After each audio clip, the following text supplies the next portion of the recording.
السلام علیکم ورحمۃ اللہ وبرکاتہ نحمده ونصلي على رسوله الكريم اما بعد فاعوذ باللہ من الشیطان الرجیم بسم اللہ الرحمن الرحیم رب اشرح لي صدری ويسر لي امری واحلل عقدۃ من لسانی یفقهوا قولی ربنا زدنا علما اللهم فقهنا في الدين وعلمنا تأویل رب یسر ولا تعسر وتمم بالخیر اللهم انا نسألك علما نافعا وعملا متقبلا ورزقا حلالا طیبا واسعا اللهم لا سهل الا ما جعلته سهلا وانت تجعل الحزن سهلا اذا شئت آمین ثم آمین۔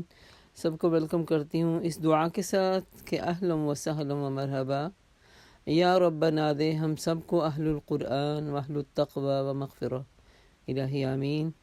سورۃ النحل آیہ نمبر 51۔ اعوذ باللہ من الشیطان الرجیم، بسم اللہ الرحمن الرحیم۔ وقال الله لا تتخذوا إلهين اثنين إنما هو إله واحد فإياي فارهبون۔ اللہ کا فرمان ہے وقال اللہ لا تتخذوا إلهين اثنين، کہ دو خدا نہ بنا لو، خدا تو بس ایک ہے، الہ تو بس ایک ہی ہے، لہذا تم مجھے سے ڈرو، اور اسی کا ہے وہ سب کچھ جو آسمانوں میں ہے جو زمین میں ہے، اور خالصتاً اسی کا دین ساری کائنات میں چل رہا ہے۔ پھر کیا اللہ کو چھوڑ کر تم کسی اور سے تقویٰ کرو گے؟ بھلا تم کو جو نعمت بھی حاصل ہے اللہ کی طرف سے ہے، پھر جب کوئی سخت وقت تم پر آ جاتا ہے تو تم لوگ خود اپنی فریادیں لے کر اس کی طرف دوڑتے ہو، مگر جب اللہ اس وقت کو ٹال دیتا ہے تو یکایک تم میں سے ایک گروہ اپنے رب کے ساتھ دوسروں کو اس مہربانی کے شکریہ کے لیے شریک کرنے لگتا ہے۔ یہ کم و بیش ہم سارے میرا خیال ہے شعور نہیں نہ رکھتے تو یہ غلطیاں کرتے ہیں۔ دی ہوئی رب کی نعمت ہوتی ہے اور ایکشن میں ایکٹ کرتے ہیں وہ باطل پرستوں کی خوشی کی طرح۔ اس میں جائزہ لینا چاہیے کہ ہم کہاں کھڑے ہیں، کیا کر رہے ہیں، کہ اللہ کے احسان کی ناشکری کرو۔ یکفروا بما آتیناہم، جب تم ایسا کرتے ہو نا تو اس کا ذرا اللہ کے دیے ہوئے کا ناشکر پن ہوتا ہے۔ فتمتعوا فسوف تعلمون، تو ٹھیک ہے پھر فائدہ اٹھا لو، ان قریب ہم تمہیں پتہ چل جائے گا۔ وَيَجْعَلُونَ لِمَا لَا يَعْلَمُونَ، یہ لوگ جس حقیقت سے ناواقف ہیں ان کے حصے ہمارے دیے ہوئے رزق میں سے مقرر کرتے رہتے ہیں۔ اللہ کی قسم ضرور تم سے پوچھا جائے گا، فاللہ قسم اللہ کی تم سے ضرور کوسچن کیا جائے گا، یہ جھوٹ تم نے کیسے گھڑ لیے ہیں۔ یہ لوگ جس کی حقیقت سے ناواقف ہیں ان کے حصے ہمارے دیے ہوئے رزق میں سے خود ہی مقرر کرتے رہتے ہیں۔ اللہ کی قسم ضرور تم سے پوچھا جائے گا، یہ جھوٹ تم نے کیسے آخر گھڑ لیے۔ یہ اللہ کے لیے بیٹیاں تجویز کرتے ہیں، سبحان اللہ، یجعلون للہ البنات سبحانہ، اور اس کے لیے جو وہ خود چاہیں، اور ان کے لیے وہ جو یہ خود چاہیں، جبکہ ان میں سے کسی کو بیٹی کے پیدا ہونے کی خوشخبری دی جاتی ہے تو ان کے چہرے پر کلونس یعنی کالک چھا جاتی ہے، بس وہ تو خون کا گھوٹ پی کے رہ جاتا ہے، لوگوں سے چھپتا پھرتا ہے تاکہ پتہ نہ چلے کہ بیٹی پیدا ہو چکی ہے۔ وہ 3 مہینے کی ہو جائے تو پھر لوگ پوچھے او یار تمہاری بیوی ایکسپیکٹ کر رہی تھی، کیا ملا؟ ہاں بیٹی ملی۔ یہ رویے کیا شو کرتے ہیں کہ اس بری خبر کے بعد کیا کسی کو منہ دکھائیں گے؟ بیٹی کی پیدائش تمہارے لیے کیا بن جاتی ہے؟ ایک مینا بن جاتی ہے۔ سوچتا ہے ذلت کے ساتھ بیٹی کو لیے رہے یا مٹی میں دبا دے، لا حول ولا قوت۔ دیکھو کیسے برے حکم ہیں جو اللہ کے بارے میں یہ لگاتے ہیں۔ بری صفات سے متصف کیے جانے کے لائق تو وہ لوگ ہیں جو آخرت کا یقین نہیں رکھتے۔ رہا اللہ تو اس کے لیے تو سب سے بہترین صفات ہیں، وہی سب پر غالب ہے اور حکمت کے کامل ہے۔ وَلِلَّهِ الْمَثَلُ الْأَعْلَىٰ، سب سے اعلیٰ مثالیں تو اللہ کے لیے ہیں اور وہی زبردست حکمت والا ہے۔ اور اگر کہیں اللہ لوگوں کو ان کی زیادتی پر فوراً پکڑنے لگتا تو روئے زمین پر کوئی متنفس نہ چھوڑتا۔ ایک غلطی پہ اللہ اگر ایسے سزا دینے لگتا جیسے دنیا میں لوگ سزا دیتے ہیں تو پھر ہم جی سکتے تھے؟ کتنے گناہ کرتے ہیں، نہ چاہتے ہوئے بھی اور چاہتے ہوئے بھی، انجانے میں بھی ہو جاتے ہیں اور نہ انجانے میں بھی، لیکن وہ سب کو ایک وقت مقرر تک مہلت دیتا ہے. پھر جب وہ وقت آ جاتا ہے تو اس میں کوئی ایک گھڑی بھر بھی نہ آگے نہ پیچھے. آج یہ لوگ وہ چیزیں اللہ کی تجویز کر رہے ہیں، آج یہ لوگ وہ چیزیں اللہ کے لیے تجویز کر رہے ہیں جو خود اپنے لیے انہیں ناپسند ہیں. بیٹیاں اپنے لیے ناپسند ہے، اللہ کے لیے ناپسند کر رہے ہیں، اور نعوذ باللہ فرشتوں کو اللہ کی بیٹیاں بنا دیتے ہیں. اور جھوٹ کہتی ہیں ان کی زبانیں، ان کے لیے بھلا ہی بھلا ہے. ان کے لیے تو ایک چیز ہے وہ کہ جو دوزخ کی آگ میں جانے والے ہیں، ضرور یہ سب سے پہلے ان میں پہنچائے جائیں گے. وَاللَّهِ لَقَدْ أَرْسَلْنَا إِلَىٰ أُمَمٍ مِّن قَبْلِكَ، اللہ کی قسم ہے محمد صلی اللہ علیہ وسلم، تم سے پہلے بھی بہت سی قوموں میں ہم نے رسول بھیجے، اور پہلے یہ ہوتا رہا کہ شیطان نے ان کے برے کرتوت انہیں خوشنما بنا کر رکھ دیے، رسولوں کی بات انہوں نے مان کے نہ دی. وہی شیطان آج ان لوگوں کا بھی سرپرست بنا ہوا ہے. یہ دردناک سزا کے پھر مستحق بن رہے ہیں. ہم نے یہ کتاب تم پر اس لیے نازل کی ہے کہ تم ان اختلافات کی حقیقت ان اختلافات کی حقیقت کو کھول دیا جائے جن میں یہ پڑے ہوئے ہیں. یہ کتاب رہنمائی ہے. رہنمائی ہوتی ہے نا، جیسے باپ انگلی پکڑ کے منزل تک لے جاتا ہے، یہ انگلی پکڑ کے لے کے جنت تک لے کے جانے والی ہے. اور رحمت ہے، رحمت بن کر ہوتی ہے ان لوگوں کے لیے جو اس کو مان لیتے ہیں، جس پر ایمان لے آتے ہیں. دو ان کو چیزیں بیک وقت ملیں گی، ایک ہدایت اور ایک رحمت. اور رحمت اللہ کی جنت ہے، رحمت اللہ کی رضا ہے. تم ہر برسات دیکھتے ہو کہ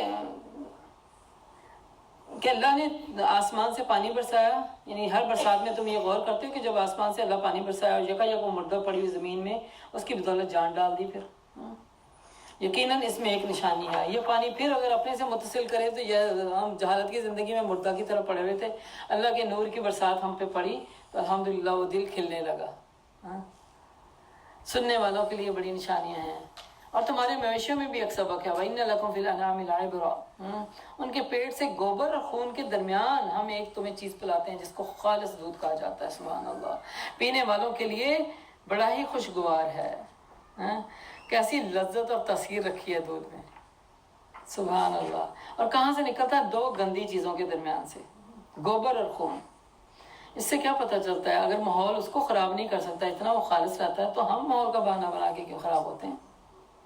اس کا کیا مطلب ہے کہ دل میں کھوٹ آلریڈی موجود ہے، دل خالص ہوا ہی نہیں. دل خالص ہو تو ماحول کا بہانہ کبھی بھی نہیں بنا سکتا انسان. اللہ تعالیٰ کی قدرت میں دیکھیں، پھر یہ نر نہیں دیتا، مادہ دیتی ہے دودھ. اور کہا جاتا ہے جب مادہ دودھ دینے والی مادہ جو دودھ ہوتی ہے وہ بلوغت کی جاتی ہے نا سسٹم میں، تو اس کے وہ دودھ دینے والے اعضاء جو اللہ تعالیٰ ان کو نشو نما شروع کر دیتا ہے ان کی. تو وہ دودھ سے فائدہ تو اٹھانا ہے جب اللہ تعالیٰ کا حکم ہوگا، لیکن اللہ تعالیٰ نے اس سسٹم میں وہ چیزیں رکھ دی پہلے. اور دودھ پینا انسان کے لیے باعث فرحت بھی ہے، شفا بھی ہے، اور فل غذائیت والی غذا بھی ہے. کچھ اور نہ ملے. جیسے بچوں کو 3 مہینے 4 مہینے تک صرف دودھ ہی پلا رہے ہوتے ہیں، اور ماں کا دودھ خاص طور پہ اس میں فل نیوٹریشن ہوتی ہے.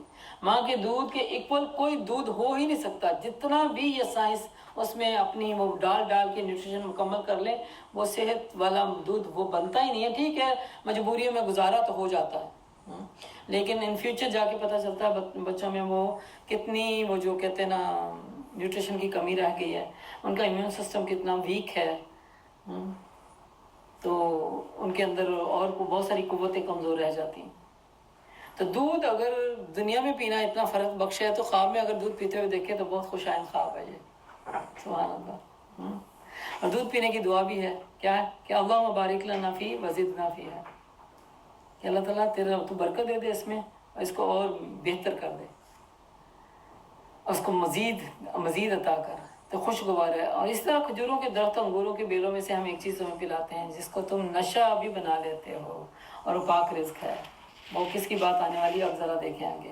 ان فی ذلک لآیات لقوم یعقلون، یقیناً اس میں ایک نشانی ہے کہ ان کے لیے عقل سے کام لینے والوں کے لیے یہ اللہ تعالیٰ کی بہت بڑی نشانی ہے. اور دیکھو تمہارے رب نے پھر شہد کی مکھی پر یہ بات القاء کر دی کہ پہاڑوں میں اور درختوں میں اور ٹیلوں میں اور غاروں میں جا کے وہ چڑھائی ہوئی بیلوں پہ اپنے چھتے بنا اور ہر طرح کے پھلوں کا رس چوس اور اپنے رب کی ہموار کی ہوئی راہوں پر چل. مکھی کو کس نے سکھایا؟ ظاہر پوری وہ جو کہتے ہیں نا ایک کیمسٹری سمجھا دی اللہ تعالیٰ نے. مثال کو سمجھنے کے لیے اپنے نیو بورن بیبی کو دیکھیں، اس کو کس نے سکھایا تھا کہ ماں کے دودھ کو سک کیسے کرنا ہے؟ نہ تو وہ بول سکتا ہے، نہ تو آپ کی سمجھ سکتا ہے، نہ آپ کو دیکھ سکتا ہے ابھی، لیکن کیسا وہ کون سی یونیورسٹی سے پڑھ کے آیا تھا؟ اسی طرح اللہ تعالیٰ نے مکھی کو القاء کر دیا۔ سبحان اللہ۔ آپ سے نے فرمایا تندرستی پکڑنے والی دو چیزوں کو لازم پکڑ لو، ایک قرآن جو جسم کی شفا ہے، اور ایک شہد جو قرآن روح کی شفا ہے، اور شہد جسم کی شفا ہے۔ یہ پھلوں سے تمام زمین میں 1/3 کا شہد بنتا ہے، جس سے یہ جتنا رس لے کے آتی ہیں۔ شہد کی مکھیاں پھر 1 پاؤنڈ شہد کے لیے 20 لاکھ پھولوں کا رس نچوڑتی ہیں، چوستی ہیں۔ 20 لاکھ، سبحان اللہ، جس کو وہ سک کرتی ہیں، اور 30 لاکھ کچھ اڑانے بھی اڑتی ہیں، 30 لاکھ کی اڑانے بھی اڑتی ہیں۔ مجموعی طور پر وہ 55 جس کو 55,000 میل تک وہ سفر بھی طے کرتی ہیں۔ تو جسٹ 1 پاؤنڈ شہد بنانے کے لیے مکھی 55,000 مائل فلائی کرتی ہے، مائل یعنی 55,000 میل کا سفر کرتی ہے، پھر جتھے تک لے کر آتی ہے، پھر وہاں دوسری مکھیوں کو ٹرانسفر بھی کرتی ہے۔ اور مکھیوں کے بھی پتہ سسٹم ہے، ان میں کچھ چودر ہارٹ والی مکھیاں ہوتی ہیں، کچھ کوئن والی مکھیاں ہوتی ہیں، کچھ کاروباری مکھیاں، مزدور مکھیاں ہوتی ہیں، کچھ صرف اور مکھی کے جتھے کی جو نا گارڈین والی مکھیاں ہوتی ہیں، حفاظت کرنے پہ معمور ہوتی ہیں۔ اور دیکھیں میٹھے پہ کون سے کیڑے نہیں آ سکتے؟ کبھی دیکھا شاید میں سے کوئی کیڑے نکلے ہوں؟ سبحان اللہ، یہ غور و فکر کرنے کے ساتھ ساتھ بنتا ہے۔ اس میں وہ وہی مکھیاں جو اندر وہ اس کے ساتھ باہر بیریئر بنا لیتی ہیں اور حفاظت کرتی ہیں۔ اور یہ مکھیاں شہد لے کے آتی ہیں، آگے دوسری جو لوکل مکھیاں ہوتی ہیں ان کو ٹرانسفر کرتی ہیں، یہاں تک کہ یہ رطوبت 70% سے 20% نہ ہو جائے، وہ رطوبت کو اتنا وہ گاڑھا کرتی ہیں۔ اس طرح وہ اسے ٹرانسفر ہوتا ہوتا شہد بن جاتا ہے، اور مکھی اپنا جتنا اس کا وزن ہوتا ہے اتنا شہد اٹھا کے لاتی ہے۔ سبحان اللہ۔ میں اور آپ اپنا وزن چاہے کسی کو بتائیں نہ بتائیں، اتنا وزن اٹھا سکتے ہیں؟ ہم اپنا بچہ 2 سال کا ہو جائے کہتے ہیں ابھی اٹھانے نہیں ہوتا، جبکہ آج بڑے سے بڑا جہاز جو ہے اپنا وزن جو ہے 1/4 اٹھا سکتا ہے جسٹ، جس کو مشینوں سے ٹرین کیا گیا وہ 1/4 ہی اٹھا سکتا ہے، اور مکھی اپنے جتنا اس کا وزن اتنا وزن لے کے آتی شاید۔ کتنی پھر محنت کرتی ہے، پھر بڑی آرگنائز طریقے سے کام کرتی ہے۔ بعض کے خیال میں یہ پھر شفا، یہ جو شہد ہے یہ ساری بیماریوں کے لیے شفا ہے، اور کچھ کے خیال میں قسم بیماریوں کے لیے یہ ڈائریکٹ شفا ہے۔ بہرحال یہ ایک مفید ڈرنک تو ہے، جس کو پانی میں ڈال کے پئیں یا دودھ میں ڈال کے پئیں، سبحان اللہ، اس کی تاثیر اور اس میں تقویت آ جاتی ہے۔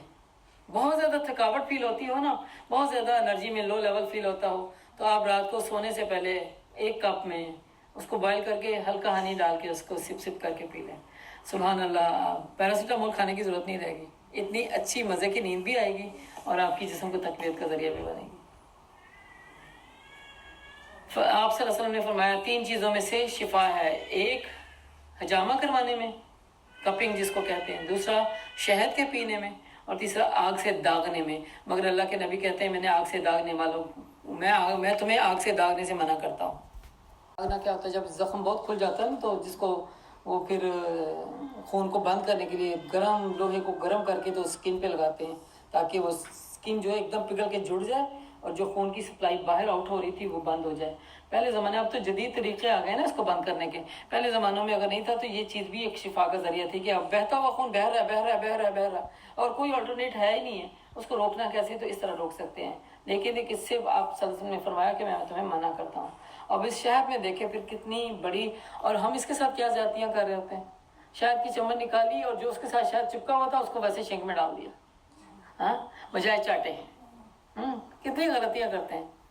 اور بعض اوقات ہوتا ہے کہ شہد کا جو مشروب ہم نے تیار کیا ہے، پانی ہے یا اس کو تھوڑا سا 1 گھونٹ چھوڑ دیا، بس کیا کرتے ہیں وہ جو اتنا میلوں ٹنوں سفر کرتی ہے۔ اور اس کی مثال پھر اللہ کے نبی صلی اللہ علیہ وسلم نے فرمایا کہ یہ ایک طالب علم کی طرح ہے، ایک طالب علم کی طرح ہے۔ مومن کی مثال شہد کی مکھی کی طرح جو صرف پاک چیز کھاتی ہے اور پاک ہی پروڈیوس کرتی ہے۔ سبحان اللہ۔ مومن کبھی نہیں ایسا ہو سکتا کہ لے تو خالص اور دے بناوٹ بنا کے.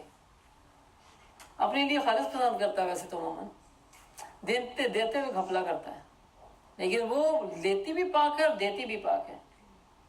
اگر خدا نہ خواستہ کہ کوئی غلطی سے کوئی کسی غلط پھول کا رس چوس لینا تو جو مکھیاں ذمہ داری میں الاٹ ہوتی ہیں نا حفاظت کے لیے، وہ اس کو ویسے ہی مار دیتی ہیں، لیتی نہیں اسے، اس کو مار دیتی ہیں، ختم کر دیتی ہیں کہ وہ پوائزن بنے گا ادھر آ کے. وہ خود بھی پاکیزہ ہیں اور پاکیزہ چیزیں بھی پروڈیوس کرتی ہیں، یعنی ان کا ان پٹ بھی اور آؤٹ پٹ دونوں پاکیزہ ہیں. اور کسی پھول کی پتی اور ٹہنی پر جو بیٹھتی ہیں تو وہ اس کو خراب نہیں ہونے دیتی. یہ بھی دیکھیں مومن کی شان کی کیسی ہونی چاہیے. جس گھر کو یوز کیا، جس جگہ کو یوز کیا، اس کو ایسے اپنا گھر ہے تو بڑے چکنے ہیں، دوسرے کا گھر یوز کرتے ہیں تو بڑے اندھے ہیں. اس میں بچے گرا بھی رہے ہیں، پھینک بھی رہے ہیں، آپ بیٹھے گپ شپ لگا رہے ہیں ریلیکس، اور بیچارہ میزبان جو ہے وہ خون کے آنسو پی رہا ہے. یہ مومنانہ صفات ہے. اور اسی طرح اللہ کی مسجدوں میں آ کے کیا گڑبڑ کرتے ہیں. اپنے گھروں میں اتنے ریلیکس نہیں ہوتے جتنے مسجدوں میں آ کے ریلیکس ہو جاتے. بچے جو مرضی کریں. تو مومن کی شان ایسی نہیں ہوتی، وہ پاک لیتا ہے اور پاک دیتا ہے، اس کے دونوں سورس پیور ہونے چاہیے. اور ہم اپنی نادانیوں کی وجہ سے ان سورسز کو کتنا ابیوز کرتے ہیں یہ اللہ جانتا ہے. وآخر دعوانا الحمد للہ رب العالمین. اس دعا کے ساتھ کہ یا الہی ہمیں توحید پرست بنا دے، جہالت اور شرک کے کاموں سے ہماری حفاظت فرما، ہمیں اپنے دیے ہوئے رزق کو بہترین طریقے سے استعمال کرنے والا اور شکر گزاری کے ساتھ زندگی گزارنے والا بنا دے. یا الہی ہمیں ہدایت اور رحمت سے نواز. یا اللہ شفا کے خزانوں سے ہمارے بیماروں کو اور ہم سب کو شفا عطا فرما. بے شک قرآن جو ہے اللہ تعالیٰ روح کی غذا ہے، روح کی شفا ہے. یا اللہ اس سے بھرپور فائدہ اٹھانے والا بنا دے اور اس کے ساتھ دائمی تعلق عطا فرما. یا اللہ شہد میں جسم کی شفا ہے، یا اللہ اس کو اختیار کرنے والا بنا دے. یا اللہ اپنی نعمتوں کا بے انتہا شکر عطا کرنے والا بنا دے. یا اللہ ہماری کوششوں کو قبول فرما لے، ہمارے بچوں کو آنکھوں کی ٹھنڈک بنا دے، ہمیں ان فتنوں سے محفوظ فرما. یا اللہ دنیا کے فتنوں سے محفوظ فرما اور ہماری عاقبت سنوار دے. یا اللہ تو ہم سے راضی ہو جا، ہماری دعاؤں کو قبول فرما. ربنا تقبل منا انك انت السميع العليم وتب علينا انك انت التواب الرحيم. سبحانك اللهم وبحمدك نشهد ان لا اله الا انت نستغفرك ونتوب اليك. السلام علیکم ورحمۃ اللہ وبرکاتہ.